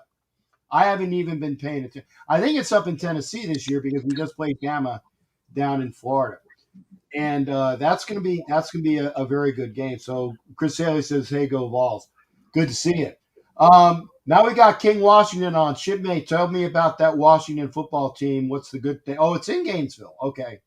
Amazing. Hey, before I say anything, go Raiders. Listen, I like. Oh, sorry. All right. Yeah, the Raiders have been playing good, but back to my team. I don't know. The defense hasn't been playing like it should be. And the offense is the offense, but we don't have we don't have a great offense, and we should have a better defense than we have. Our secondary is just getting ripped apart past the 2 games that we've had. So that, but I really like how the Raiders are playing right now. I just wanted to come on and say that before you ended it. And I appreciate that. And I know that we were going to have you and Gabriel on at halftime. I apologize. There was no way in hell I was going to have a show. Because even though as scratchy as I sound right now, I had no voice for the last several days. So I was attempting to do it now. And I don't want to jinx myself, but at least I've gotten through this portion of it. But I will be down with this voice probably for at least another week or two, and I will be doing things as possible. By the way, I still can't sleep at night because I cough too much. I'm not getting any sleep because I just can't sleep when you're about ready to hack up a lung. So I'm going back to work tomorrow, and so hopefully my head won't be hitting the keyboard because I'm not getting any sleep. So I appreciate y'all working with me, but I definitely wanted to make sure I had a show. I will be on tomorrow night, and make sure you guys watch if you can. It is on the N-FL channel. It's NFL Nation Live. It's myself, Violator, and Ref Guru, who was on earlier. I enjoy the show. I mean, I did the show last week, and I did it with a scratch board because I didn't want to use my voice, but I wanted to be a part of the show. So I was doing comments through this because I didn't want to talk. But NFL Nation Live tomorrow on that channel. Please be sure to watch. It's interactive. You guys can comment. You can't come in and talk or things like that. But we appreciate all your comments and talk to us about what's going on with your team. Dude, you're looking more old every day. I say that in a positive. I say that in a positive way. You might need to start getting a good fake ID pretty soon. Not that I'm putting thoughts in your head. Not that I'm putting thoughts in your head. But it is good. It is good to see you. And again, what are your thoughts, real quick, on is Heineke going to take you for the next few games? I think you should give him a chance, and I think he'll be okay. Yeah, I like him. I like Heineke a lot. Your first game, he didn't play terrible, but he didn't play bad.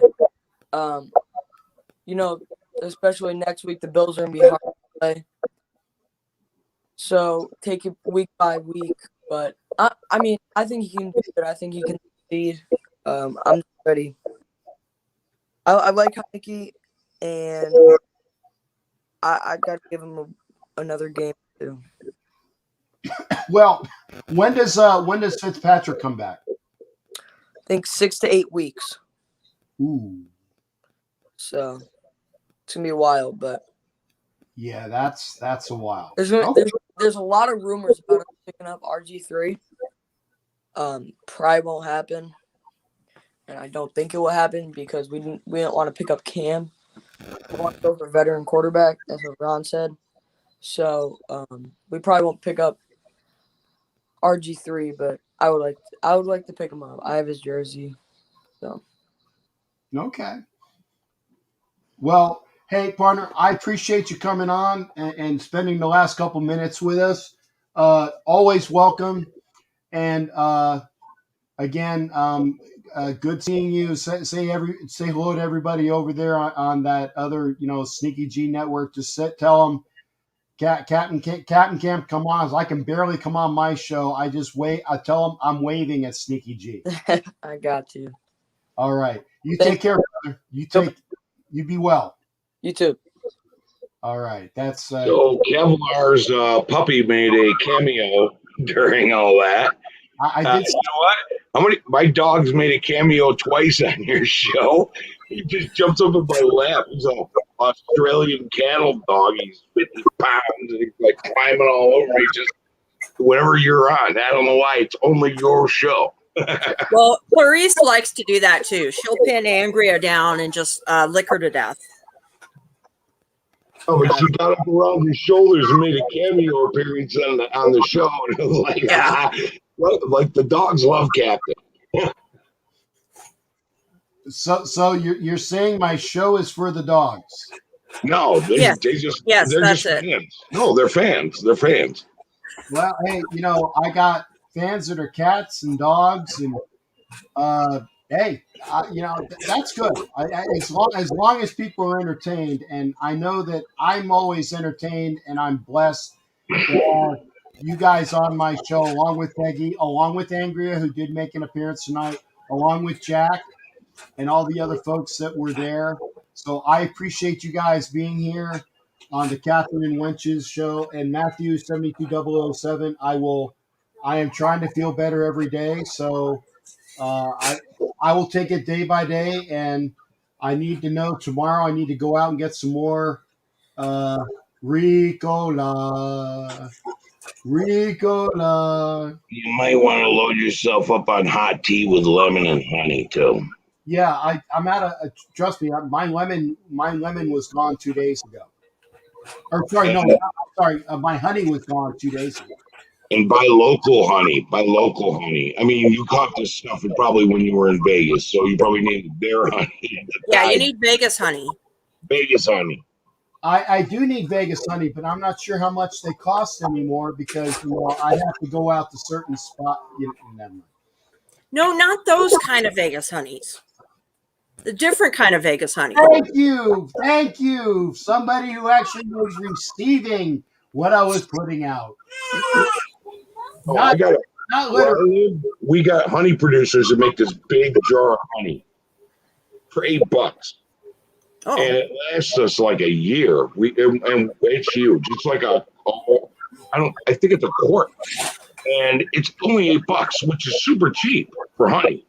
Yeah, we got local producers here in South Carolina, and I use it. I use it because summertime would be a nightmare if I didn't have that, and the fall, because we got different pollens in the air in the fall. We had our first snow this morning. Whoa! Yeah, didn't snow a lot, but it was snow. So we don't have to worry about the pollen for too much longer. Tomorrow we're having our first 70s day, 70-degree day. Yeah, it's going to get down in the 70s. It's going to be thunderstorms, and then it's going to be 70s the rest of the week. And that's our first bout with the 70s. It's been 80s, 90s, 100s. We haven't had to worry about that. I was up in Alaska in 1986, and we had to change from our dress blues to our dress whites because it was like 95 degrees out. Oh, you must have been inland. We were in Anchorage. Anchorage has never gotten to 95. Check 1986 Anchorage temperatures. You'll find a different story. It was hot. We had to switch from dress blues to dress whites to go out in town. And I love your bars, by the way. They stay open 23 hours a day. Yeah. Oh my God. The only bad downside is come out of a bar at 3 a.m. and it's like coming out of a cinema. It's like the sun's out. What the hell's going on? That's the best part. That's the best part. Yeah. Oh yeah.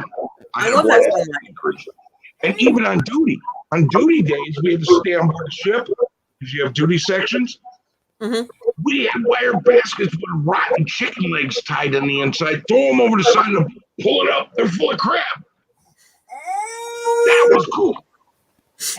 And on that note, with Jack saying that we don't talking about bars being open and crabs. I get it, but again, folks, remember I got to do the cut-ups. It's been wonderful seeing you, Heidi. You take care. Thanks again, OG, and be well. Best to Angria and Jack, and of course our love for Peggy. We will see everybody in 2 weeks for another episode of Captain and Wenches. Remember, next Tuesday night we'll have an episode of Chronicles of the Black Hole. I believe we're doing Willie Brown because we're supposed to do Willie Brown tonight, but things got kind of pushed because some old geezer had a sickness. So we'll be doing, and no, it's not OG, it was me. Take care of yourself, okay? I'm trying. Next, and that was the cat. Yeah, okay, well, we had to have an appearance from the cat. Next Tuesday night, Chronicles of the Black Hole, 10 o'clock Eastern. Not 9, 10 o'clock Eastern on the DOX ENT, Docs ENT channel. Willie Brown for that. Captain and Wenches in 2 weeks, where we will be talking about 2 weeks worth of games again. I guess that is a good thing we did 2 weeks worth of games to get everybody ready for that. So we'll be ready for y'all. Thanks again. Take care of yourself. I will take care of myself as best as possible. I'm not going in any games for a while, so I will be somewhat rested as much as I can, as long as I can try to get some sleep at night. Be well, everybody. Be well. Have a good night, everyone. Good night. Good night. We'll see you. As soon as I can figure out where my mouse is. Oh, okay, there it is. There you go. Bye, Heidi. Bye. Good night, everybody. We'll see you in a bit.